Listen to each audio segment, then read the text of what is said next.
Desvendados. Olá, eu sou Guilherme Tavares e esse é o Desvendados, o podcast do Grupo Tocato. Início de ano é sempre aquela energia de recomeço, de traçar novas metas, mas para muitos líderes, esse começo vem com um desafio ainda maior: assumir uma nova posição, uma nova equipe ou até mesmo um desafio em uma nova empresa. A grande pergunta que fica é: por onde eu começo? Qual é o meu primeiro passo? Quando esse desafio envolve dados, a pergunta se torna ainda mais crítica: como construir uma estratégia de impacto quando você ainda está entendendo o seu terreno? Como construir algo onde você vai analisar resultados da empresa quando você ainda está engatinhando em conhecer o próprio negócio da empresa em que você entrou? Essa conexão entre o ano novo e o novo desafio é exatamente o foco do episódio de hoje. E para aquecer mais um episódio pré-DW, o maior evento de dados e inteligência artificial do Brasil e da América Latina, criamos uma série de episódios especiais. E este é mais um deles. No episódio de hoje, a minha convidada estará pela terceira vez no DWX. Eu estou falando de Patrícia Zago, que recentemente assumiu uma nova posição na Smart Fit e também será uma das nossas palestrantes para o evento. Seja bem-vinda, Patrícia. Muito obrigada, estou muito feliz em estar aqui com vocês de novo pelo terceiro ano. Ótimo, Patrícia. Vai ser muito bom compartilhar com os nossos ouvintes um pouquinho daquilo que você tem vivido nesse seu novo desafio, mas mais do que isso, né? A gente poder também falar um pouco daquilo que falaremos no DWX logo, logo ali em março. Eu queria trazer para você já uma primeira pergunta, principalmente trazendo o cenário para os nossos ouvintes, de que a pesquisa Forrest, ela revela que 58% das empresas orientadas a dados, elas têm mais probabilidade de superar metas e receitas. Ou seja, começar um novo desafio com o pé direito, para quem é do mundo dos dados e para quem tem experiência como você em estratégia de dados, já faz com que a empresa, sem dúvida nenhuma, tenha um resultado ali no final do ano acima do que ela está esperando, né? Mas também sabemos que existe um erro muito comum, que é pular a fase da análise, do diagnóstico. E você está vivendo esse tempo aí. Então, eu queria que você compartilhasse com os nossos ouvintes como fazer um bom equilíbrio entre usar a sua experiência de análise de dados, de estratégia de dados, versus também conhecer o terreno novo que você está atuando nos primeiros meses aí, onde você precisa já entender para que você veio e começar a colocar o seu tempero dentro da empresa. Com certeza.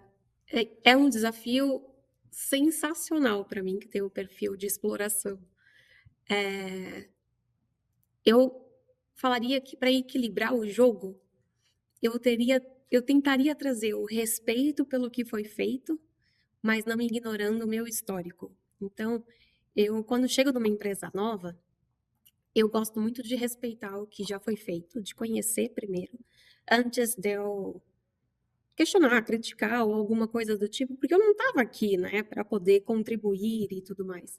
E eu vim justamente para isso, vim para elevar a régua, né, para inovar, para pensar em cenários diferentes, talvez ferramental diferente.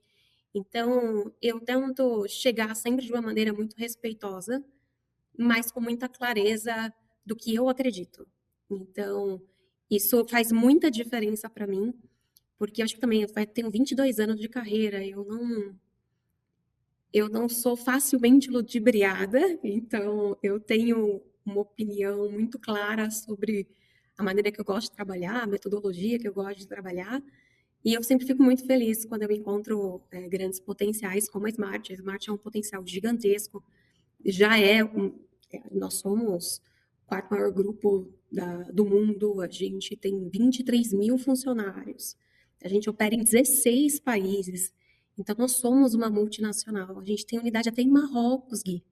Então, assim, é uma empresa gigantesca, com potencial gigantesco, e que está passando por uma transformação também de liderança, né, a nossa alta liderança acabou de mudar, e isso também deixa a gente bastante animado para o que vem por aí. Então, Eu tô bem feliz, tô bem animada, mas sempre com muito respeito e com clareza de onde eu quero chegar. Legal, a sua primeira resposta já pôs até mais temperos aí na dificuldade de quem está entrando. Entrar, ainda ter essa questão de ser multinacional, com uma atuação em países com cultura completamente diferentes da nossa, como é Marrocos, uma mudança na alta cúpula da empresa ao mesmo tempo, tudo isso põe mais tempero aí para deixar a análise ou o diagnóstico do ambiente onde um colaborador novo está entrando com um pouquinho mais de dificuldade de ter esse tato, né, de ter a acessibilidade dessas informações.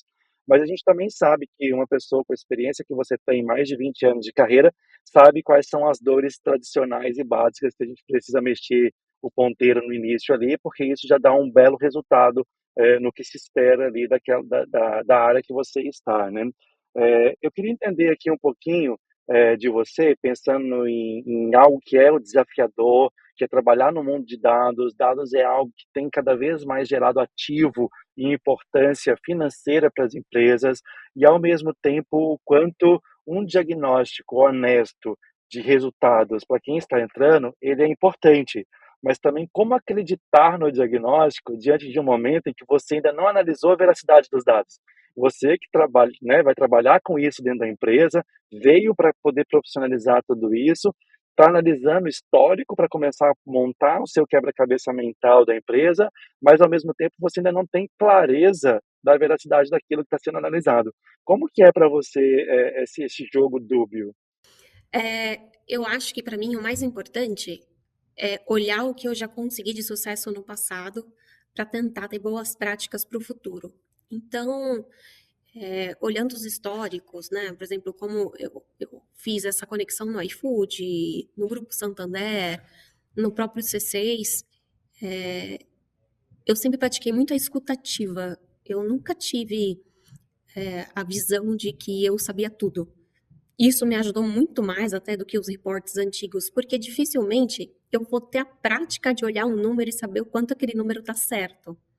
Mas as pessoas que estão ali no dia a dia, convivendo, fazendo, elas têm feedbacks. Então, eu tento muito praticar essa escutativa, entender o cenário das companhias e, a partir daí, ir construindo o meu raciocínio e a minha opinião. Eu sempre tento formar a minha própria opinião. Eu acho que isso é o mais importante. Então, eu tento ter o menos viés que eu posso das pessoas que já estão atuando, e dali para frente eu começo aos poucos, né? Porque você vai descobrindo, né? O onboarding chega até 6 meses, dependendo da empresa que você está. Aí você começa a gerar bastante valor, porque né, você passa pela fase né, de aprendizado até a parte de correção de coisas que você gostaria de corrigir, para depois você seguir produzindo novos produtos. Então, é muito mais pautado no meu histórico em si do que no meu novo desafio, por exemplo. Legal. Então, praticamente, quando a gente tem a escuta ativa, o storytelling do dado fala mais do que os reportes do passado aí, quando a gente pensa em alguém que está começando a entender como funciona o movimento dentro de uma indústria nova ou dentro dessa empresa que você acabou de entrar, né? Para mim, sim. E dentro desse cenário, a gente sabe que uma empresa como o iFood, que é uma empresa que você passou, ou as empresas de banco também, que estão falando direto ali com o consumidor final, ou até mesmo a Smart Fit, que também fala com o consumidor final, a gente sabe que existe uma infinidade de coleta de dados, né? Ou seja, o tempo inteiro você está coletando informações. Num cenário onde você está entrando numa empresa nova, numa indústria nova, como que para você é entender se o design, o data design sim, que está funcionando ou não? Ou seja, se aquele dado realmente eu preciso coletar ou eu estou coletando ele da melhor maneira. Isso também são conversas, isso também vem com o tempo e não necessariamente com um primeiro takeaway que você leva para a empresa? Exatamente, vem com o tempo. Porque tudo depende da maturidade da companhia, tudo depende de como os processos já estão criados dentro da empresa. Vou usar um exemplo do próprio iFood. Qualquer profissional novo que entrar no iFood vai ter que se adaptar a um ecossistema existente. Então, você vai ver que você está coletando tudo. Você não vai ter muito, não tenho alguma coisa. Na verdade, você tem tudo. A partir dali, como é que você constrói? Então, cada empresa tem sua maturidade, seu momento. Aqui também é dessa forma, e em várias outras companhias. Então, eu acho que é por isso que a escutativa é tão importante, e esse mapeamento de cenário é importante para quem quer criar uma estratégia de dados. Não sair implementando, eu gosto muito de falar que as pessoas às vezes são apaixonadas por tecnologia, né, por ferramentas. Eu não sou, eu sou apaixonada por resolver problema. Então, eu acho que o meu maior objetivo é conseguir resolver os problemas da companhia e contribuir para que ela chegue aonde quer chegar. Legal, ótima resposta. Você até trouxe aí nessa tua última frase o quanto as empresas hoje estão coletando tudo, principalmente quando a gente fala de empresas B2C. Elas acabam coletando todo e qualquer comportamento do seu cliente, independente se aquele Exatamente. comportamento vai ter algum tipo de insight ou vai gerar algum tipo de informação. E quando a gente vê esse cenário de grandes big datas, né, ou data lakers, ou big data lakers, como a gente tem visto agora, eh, eu não tem como eu deixar de falar de governança e LGPD dentro desse cenário. Como que para uma pessoa que está entrando dentro de uma empresa, essas 2 temáticas, ela óbvia e principalmente quem está entrando dentro de uma área de dados como você, essa temática ela se torna importante para algum tipo de diagnóstico, né. A gente está falando de dados sensíveis, que a LGPD protege, a gente está falando de governança, o que quem pode ver o quê, diante de um cenário onde eu preciso entregar para a ponta análise granular para ele tomar decisões de como uma academia pode potencializar o seu resultado, pensando no seu tipo de cliente ideal e, ao mesmo tempo, não dando a sensibilidade tão granular assim para uma tomada de decisão. Para mim, assim, eu parto do pressuposto que governança hoje é fundamental para qualquer estrutura e qualquer empresa, indifere se é B2B até B2C. E por que eu estou falando isso? Porque hoje, com esse vasto acesso a informações, você precisa ter muita responsabilidade.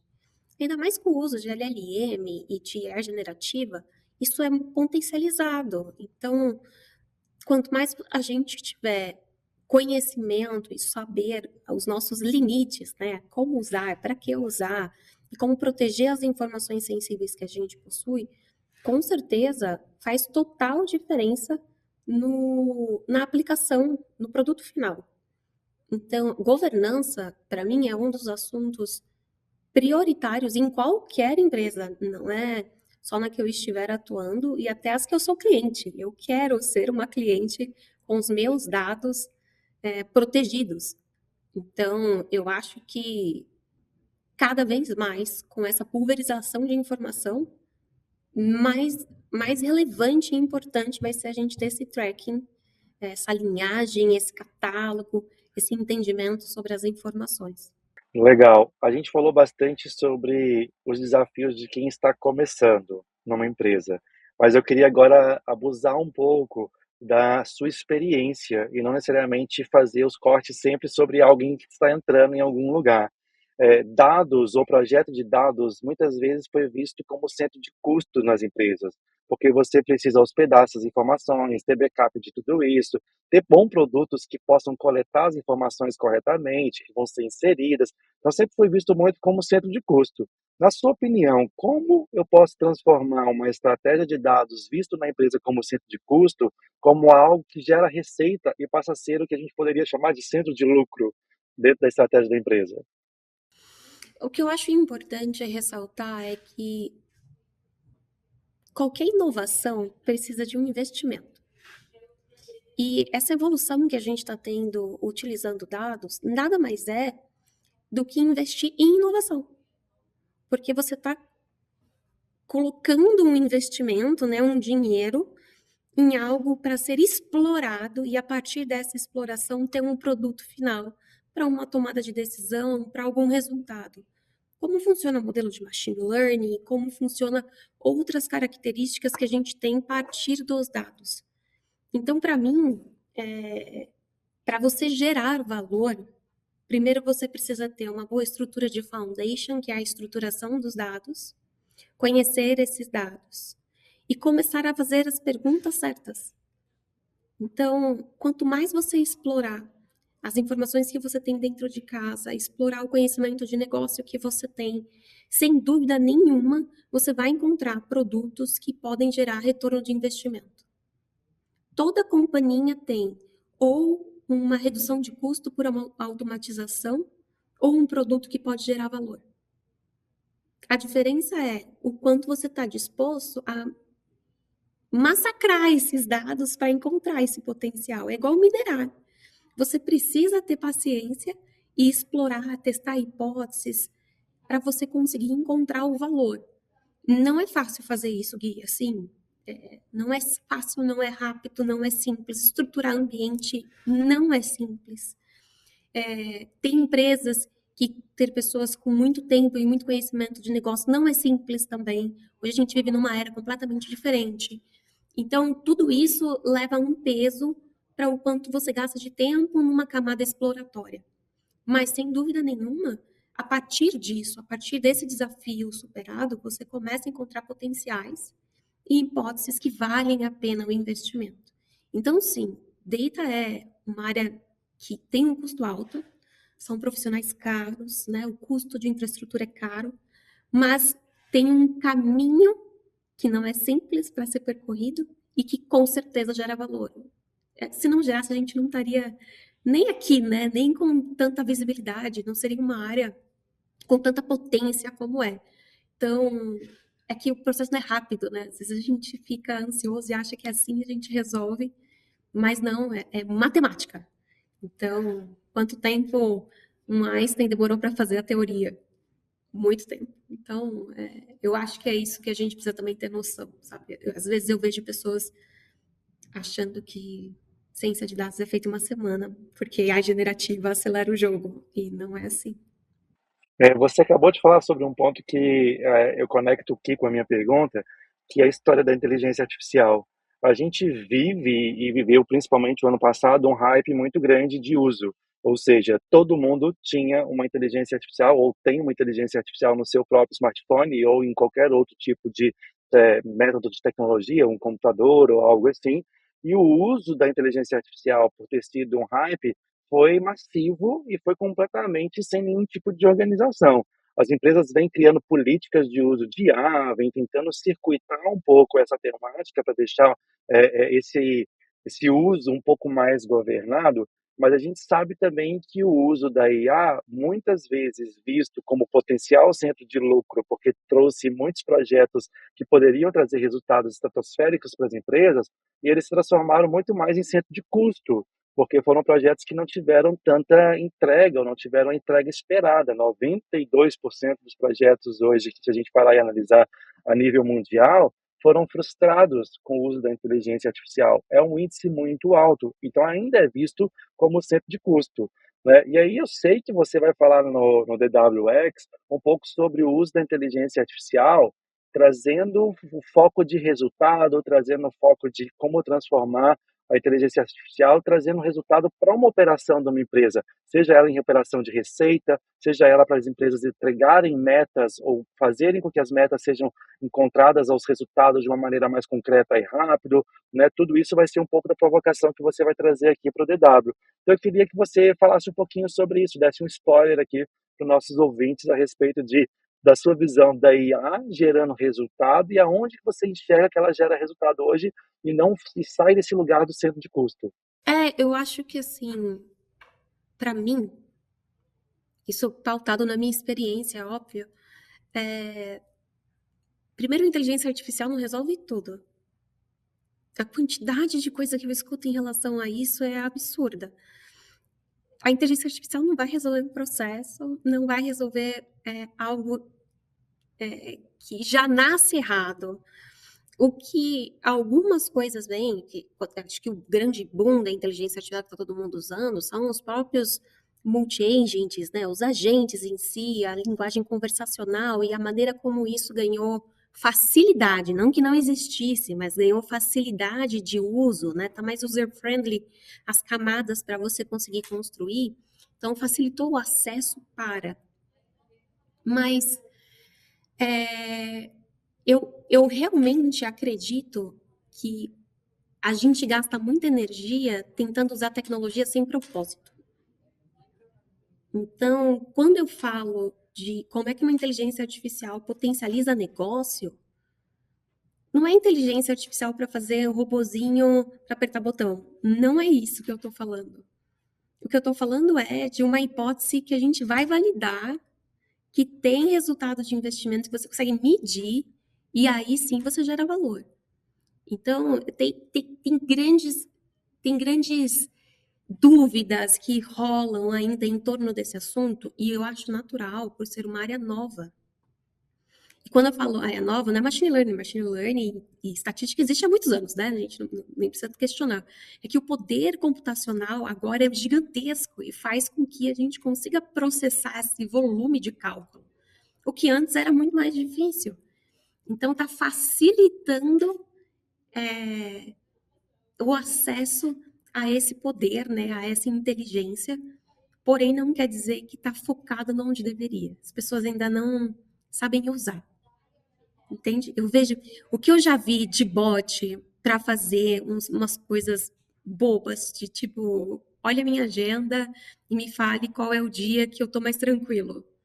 Sim, sim, eu falo muito como ainda tem gente que pergunta para o ChatGPT ou dá bom dia para o ChatGPT esperando só que ele responda bom dia.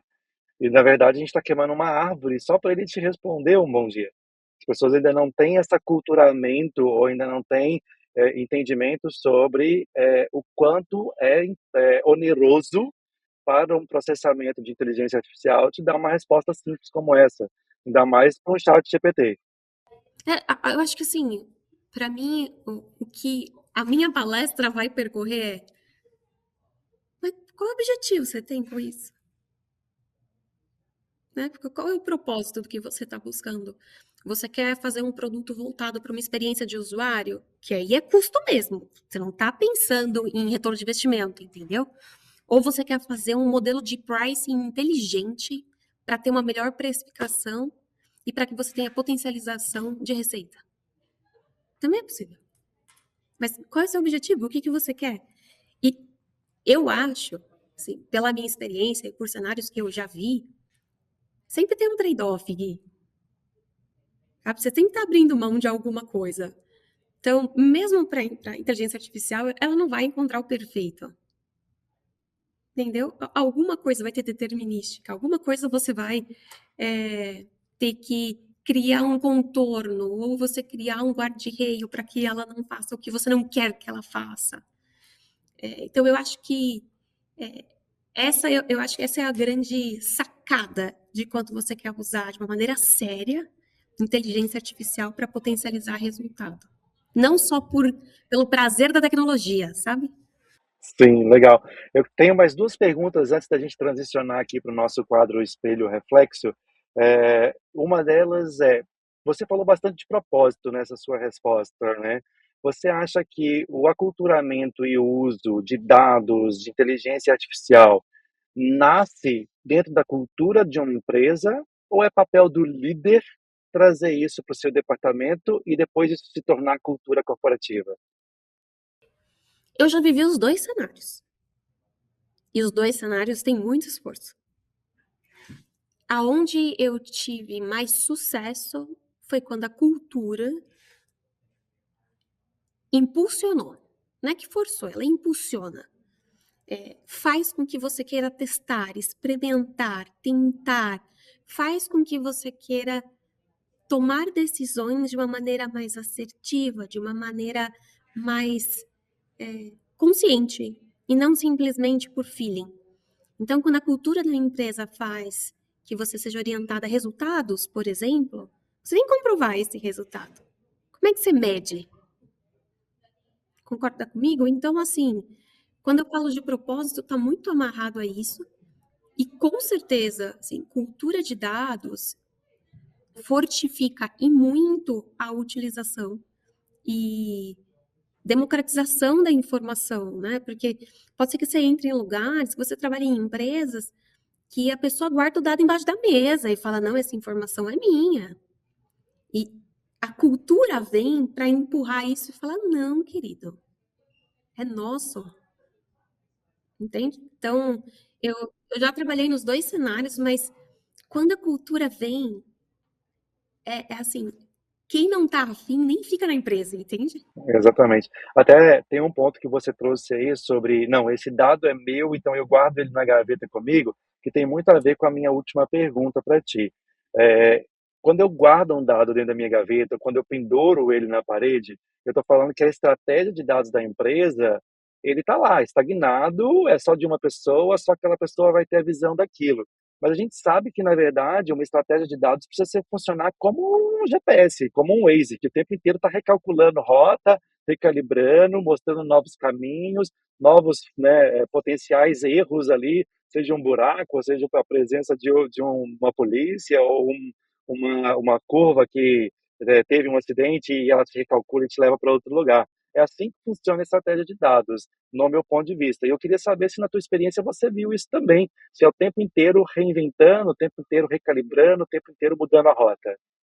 Não, isso é uma ótima pergunta, Gui. Tanto que se não fosse tão diferente, a gente não aprendesse tanto, a gente não teria tantas ferramentas, né? A AWS, se eu não me engano, tem 240 ferramentas.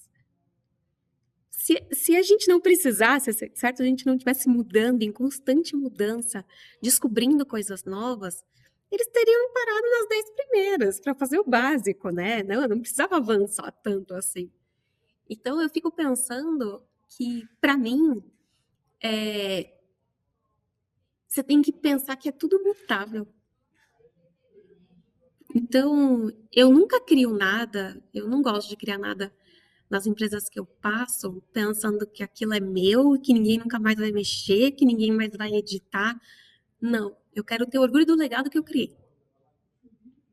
E tudo bem se daqui 2, 3 anos não servir mais. Mas em algum momento serviu e em algum momento deu resultado, entende? Então, isso para mim é o que mais importa, porque eu já vi projetos morrendo antes de serem lançados, eu já vi produtos que ficaram 2 meses no ar e tiveram que tirar, e tá tudo bem.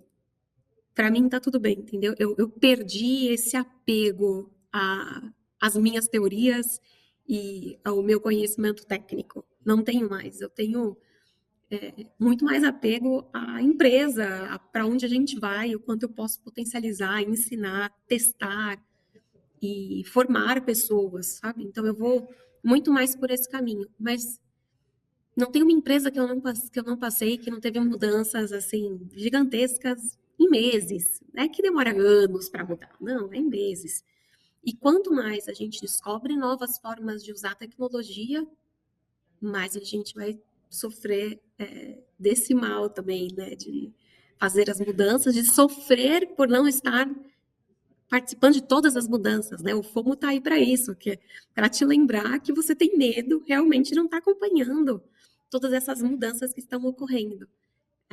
Então também tem que ter uma sabedoria aí, um bom jogo de cintura, no meu ponto de vista, para você não entrar nessas paranoias de tentar encontrar tudo, sabe? Então eu vou mais por esse lado da decisão. Muitas vezes as pessoas caem no erro do FOMO, né? O medo de perder alguma coisa e acham que elas precisam conhecer de tudo e com profundidade. E quando a gente olha para um corte, principalmente na tecnologia, que existem inovações a cada momento, a gente se depara ainda mais com pessoas que vivem essa insegurança, que vivem essa instabilidade de achar que precisa conhecer tudo e, na verdade, o que ela precisa é conhecer com profundidade o seu negócio, a área que ela atua, e não necessariamente se especializar em diversas funções e ser multitarefas, né? Deixa a multitarefa para o AI Agenic, né? Que ele sim vai fazer aquilo que o ser humano não precisa fazer repetidamente e a gente vai usar a nossa inteligência para fazer o que a inteligência artificial ainda não consegue fazer. Mas antes da gente transitar aqui para o nosso final, eu queria reforçar para o nosso público que nos dias 26 e 27 de março estaremos eu e Patrícia no DWX, né, o maior evento de dados e inteligência artificial que existem no Brasil e na América Latina, um evento focado para empresas, para profissionais, onde o tema inteligência artificial reflete em dados e ações vai inspirar os nossos palestrantes e o nosso público presente. E o tema do nosso espelho digital vai falar muito sobre isso também. A ideia aqui é simples, Patrícia, a ideia aqui é a gente pensar que a IA, em toda a sua estratégia de dados, né, na estratégia como um todo, ela funciona como um espelho. Então ela não cria a imagem do nada, ela na verdade ela reflete exatamente aquilo que nós a alimentamos. Porque no final do dia, a IA ela lê dados, e dados são aquilo são as informações que são capturadas pelos nossos próprios comportamentos, pelos comportamentos das máquinas, das indústrias em geral. Então os dados no final do dia, a IA no final do dia, ela reflete as ações que nós mesmos executamos, né? Então olhando para esse cenário que a gente discutiu hoje e para essa afirmativa que eu trouxe aqui, eu gostaria que você, Patrícia, trouxesse 3 pontos de vistas quando a gente olha para um espelho. O primeiro deles é o reflexo positivo. Ao olhar para esse espelho, qual que é o reflexo positivo que uma empresa deve buscar ao construir uma estratégia de dados fiel e completa para 2026? Boa pergunta. Eu, eu acho que eu procuraria um caminho de estabilidade. Não sair no desespero de tentar inovar sem saber o que está fazendo. Eu estou vendo muitas empresas falhando em não saber aonde está pisando e está muito desesperado para entrar nessa nova onda e tomando decisões ruins. Então, tudo custa, nada é barato, inovar não é barato, então tem que ter muita responsabilidade e estabilidade nas decisões que você for tomar. Obviamente, tem empresas que são, o core dela é inovação, ela ganha dinheiro com isso, mas aí o investimento é focado nisso, entende? Então, para mim, isso seria o maior ponto principal de uma área de dados num ano que tem tanto lançamento, tantas empresas buscando a gente para testar outras, né, outras ferramentas, outras abordagens. Não tenha ansiedade para fazer isso, faça conforme o planejamento da sua companhia, sabe? Não deu passo maior do que a perna. Legal. E quando a gente olha para esse mesmo espelho e enxerga um reflexo distorcido, muitas empresas caem em erros comuns. O que você acha que as empresas precisam tomar cuidado e consertar urgentemente para não cair nos erros mais comuns em estratégia de dados? Para mim, o mais urgente que eu estou vendo muitas empresas esquecendo é do próprio dado. A gente não está mais criando dado pensando no ciclo de vida do dado. Então, assim, os sistemas, as plataformas, elas estão deixando de levar em consideração conceitos que, poxa, garantiam realmente qualidade da informação. Então, eu sinto uma pena quando eu vejo companhias que tinham estruturas incríveis e que e foram para um caminho de arquitetura ou de processos que começaram a perder essa credibilidade da informação, sabe? Então, esse erro está acontecendo porque acha que é moderno usar algumas estruturas que às vezes você nem conhece, nem sabe como fazer da melhor forma, mas você quer usar, e aí você acaba perdendo o seu bem mais precioso, que é a informação correta. E muitas vezes também essa estrutura nem se aplica para a sua arquitetura, né? Mas você quer testar, né? Então, Exatamente. E quando a gente olha para esse mesmo reflexo e de espelho e a gente pensa no futuro, e aí eu queria trazer um pouco mais essa provocação para o tema inicial da nossa conversa, para um líder. Como que um líder, ou o que que um líder deveria ter de visão de dados para ele ser obcecado em construir algo que vai gerar resultado para a empresa, seja a empresa que ele está entrando, ou seja que ele já tem mais tempo de trabalho? para mim, a gente tem que ser obcecado por produtos de qualidade. E o que eu quero dizer com isso? Você garantir que esse ciclo de vida do dado esteja correto, para que assim você tome boas decisões. Não adianta você contratar o estatístico mais incrível que você encontrar para ele gerar um modelo para você, se a origem dessa informação estiver ruim. Você não vai conseguir ter a eureka que você está buscando tão facilmente. Então, para mim, esse é um ponto tão relevante e que está perdendo, sabe? A gente está achando que qualquer informação é válida. E não é. Então, isso para mim é muito, muito importante. E eu tô vendo que, de fato, é uma grande dor. E se a gente continuar deixando de lado, provavelmente a gente vai ter um problema no futuro e a gente vai ter que voltar para trás. Bem, Chegamos ao fim de mais um episódio da nossa série especial para pré-aquecimento para o DWX. Esperamos que esses insights, especialmente com a visão do que a Patrícia trouxe sobre como começar um novo desafio, ou até mesmo a experiência que ela nos trouxe sobre como errar menos nos erros mais comuns quando a gente pensa em estratégia de dados, tenham sido bons insights para o seu dia a dia. Eu gostaria de agradecer muito a sua presença, Patrícia, e tudo aquilo que você nos trouxe no dia de hoje. Como é que as pessoas podem se conectar a você para continuar essa conversa? Vocês conseguem me encontrar no LinkedIn. LinkedIn acaba sendo a minha plataforma principal de contato profissional. E eu respondo o máximo possível, além do próprio DW, né? Estarei lá, vocês podem me encontrar. Estarei à disposição para conversar com todo mundo. Legal. Essa conversa é apenas o começo. Como a Patrícia trouxe, nós dois estaremos no DWX, o evento completo, e lá você vai poder debater ainda mais outros temas ligados a dados e inteligência artificial entre os dias 26 e 27 de março em Florianópolis. E para você, que é nosso ouvinte fiel do Desvendados, eu tenho um grande presente. Nós temos um cupom exclusivo de 30% de desconto para a compra do seu ingresso. E é muito simples. Basta você acessar o site www.dwexperience.com.br, escolha o seu ingresso de preferência e, na hora do pagamento, insira o cupom desvendados@dwx26. Isso mesmo, tudo junto. Desvendados@dwx e o número 26. Não perca essa chance. E para você que nos ouve até aqui, fica a reflexão. Qual é o seu maior desafio de dados para esse ano? Compartilhe conosco nas nossas redes sociais ou comentando aqui na plataforma que você está ouvindo o nosso podcast. Se você quiser entender mais sobre como o Grupo Tocato pode te apoiar nessa transformação, acesse www.tocato.com.br. Se inscreva em nosso canal, adicione o Desvendados aos favoritos e compartilhe nosso podcast. Te esperamos no próximo episódio.